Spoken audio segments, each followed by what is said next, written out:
காலத்தால் அழியாத மத சார்பற்ற நடுநிலை தவறாத உங்கள் குரல் ஃப்ரம் மீடியா நெட்வொர்க்கிங் இரவு நேர செய்தி அறிக்கைகள்.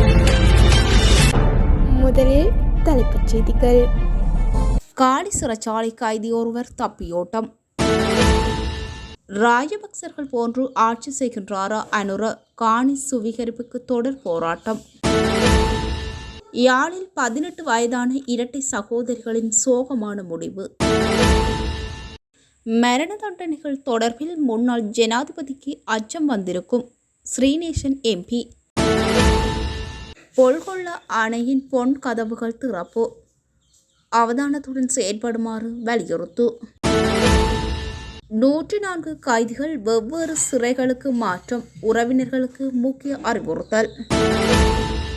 கடலில் விழுந்த கொள்கலன் கரையொதுங்கியது, அவசர எச்சரிக்கை.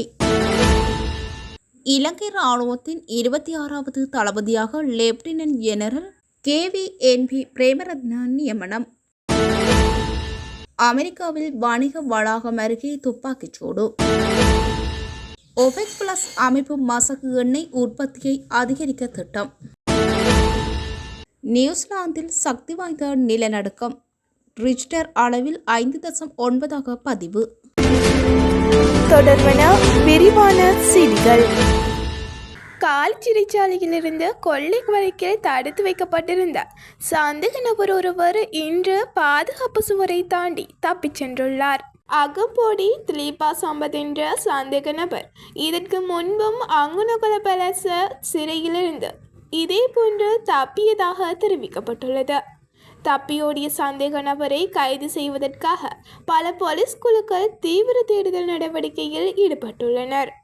வசாவிலான் மக்களின் மீள்குடியேற்ற போராட்டத்தில் கலந்து கொண்ட வலிகாமம் கிழக்கு பிரதேச சபை தவிச்சாளர் தியாகராஜா நிரோஸ் தற்போதைய அரசின் செயற்பாடுகள் ராஜபக்ச ஆட்சியை ஒத்திருப்பதாக குற்றம் சாட்டினார்.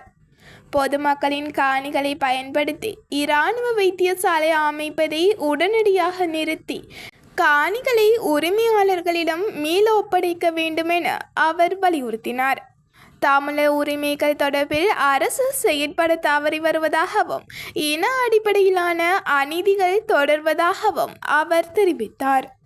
யாழ்ப்பாணம் பொன்னாலை கட்டுவன் பகுதியில் 18 வயதுடைய இரட்டை சகோதரிகள் இருவர் தீக்குளித்து உயிரை மாய்க்க முயன்ற நிலையில் சிகிச்சை பலனின்றி உயிரிழந்துள்ளனர்.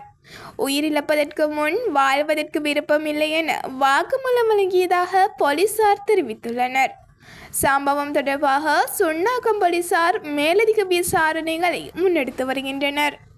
பலத்த மழையால் வெள்ள அபாயத்தை கட்டுப்படுத்தும் வகையில் பொல்கொள்ள மகாவலி அணையின் 2 வான்கதவுகள் இன்று தலா 2 அடிகள் திறக்கப்பட்டுள்ளன.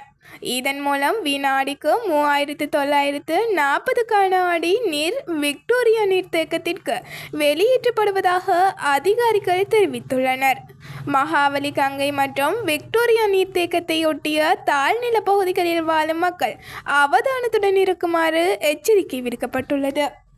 முன்னாள் அதிகாரிகளுக்கு விதிக்கப்பட்டுள்ள மரண தண்டனைகள் தொடர்பில் உயிர்த்த ஞாயிறு தாக்குதலை இயக்கிய சூத்திரதாரியான முன்னாள் ஜனாதிபதிக்கு அச்சம் வந்திருக்கும் என நாடாளுமன்ற உறுப்பினர் ஞானமுத்து ஸ்ரீநேசன் தெரிவித்துள்ளார். அவர் மேலும் தெரிவிக்கையில், முன்னாள் பாதுகாப்பு செயலாளர் கேமஸ்ரீ பெர்னாண்டோ மரண தண்டனை வழங்கப்பட்டுள்ளது. நினைத்தால் வேதனைதான். இதனை நினைத்து அவரது குடும்பம் மிகவும் வேதனைப்படுவார்கள். மகர சிறைச்சாலையில் உள்ள 104 கைதிகள் வெவ்வேறு பகுதிகளில் உள்ள சிறைச்சாலைகளுக்கு மாற்றப்பட்டுள்ளதாக சிறைச்சாலை ஆணையாளர் AC கஜநாயக்க தெரிவித்துள்ளார். இதற்கமைய தும்பரை, வெலிக்கடை, புஸ்ஸ, களுத்துறை, பதலை, மட்டக்களப்பு மற்றும் பொலனறுவை சிறைச்சாலைகளுக்கு கைதிகள் இடமாற்றப்பட்டுள்ளதுடன் மகர சிறைச்சாலையின் வீதி தடைக்கு அருகில் கைதிகளின் பெயர்கள் அடங்கிய ஆவணம் காட்சிப்படுத்தப்பட்டுள்ளது. கொழும்பு கடற்பரப்பில் கப்பலில் இருந்து விழுந்த 17 கொள்கலன்களில் ஒன்று இந்திரவை கடற்கரையில் கரை ஒதுங்கியுள்ளது. ஏனைய கொள்கலன்கள் கடலில் மிதந்து செல்வதால் விபத்து ஏற்படும் அபாயம் உள்ளதால் கடற்தொழிலாளர்கள் மிகவும் அவதானமாக இருக்குமாறு எச்சரிக்கப்பட்டுள்ளனர். இலங்கை இராணுவத்தின் புதிய தளபதியாக லெப்டினன்ட் ஜெனரல் நிலந்த பிரமரத்ன அவர்கள் நியமிக்கப்பட்டுள்ளனர். இந்த நியமனம் ஜனாதிபதி அனுரகுமார திசாநாயக்க அவர்களால் மேற்கொள்ளப்பட்டது. அவர் 2026 ஆகஸ்ட் 1 முதல் அமலில் வரும் வகையில் 26வது இராணுவ தளபதியாக பொறுப்பேற்றுள்ளார். அமெரிக்காவின் இடாகோ மாநிலம் ட்வின் பால்ஸ் நகரில் உள்ள வணிக வளாக பகுதியில் நடைபெற்ற துப்பாக்கிச் சூட்டில் தாக்குதல் நடத்தியவர் உட்பட 3 பேர் உயிரிழந்துள்ளனர். இந்த சம்பவத்தில் மேலும் 2 பேர் காயமடைந்த நிலையில் தாக்குதலி சம்பவ இடத்திலேயே உயிரிழந்ததாக போலீசார் உறுதிப்படுத்தினர். தாக்குதலின் நோக்கம் குறித்து போலீசார் தீவிர விசாரணை மேற்கொண்டு வருவதுடன் பாதுகாப்பு காரணங்களால் அப்பகுதி தற்காலிகமாக மூடப்பட்டது. பெட்ரோலிய ஏற்றுமதி நாடுகளின் கூட்டமைப்பான ஒபெக் பிளஸ் எதிர்வரும் செப்டம்பர் மாதம் முதல் நாளொன்றுக்கு சுமார் 1,88,000 பேரல்கள் வரை மசகு எண்ணெய் உற்பத்தியை அதிகரிக்க அனுமதி அளிக்க திட்டமிட்டுள்ளதாக ராய்ட்டர்ஸ் செய்தி வெளியிட்டுள்ளது. இந்த உற்பத்தி கூட்டத்துக்கு பிறகு இந்த ஆண்டின் எஞ்சிய மாதங்களுக்கு உற்பத்தியை மேலும் உயர்த்துவது தற்காலிகமாக இடைநிறுத்தப்படும் என்றும் எதிர்பார்க்கப்படுகின்றது. நியூசிலாந்தின் வடக்கு தீவின் கிழக்கு கடற்கரை பகுதியில் இன்று ரிச்டர் அளவுகோலில் 5.9 சக்தி வாய்ந்த நிலநடுக்கம் பதிவாகியுள்ளது.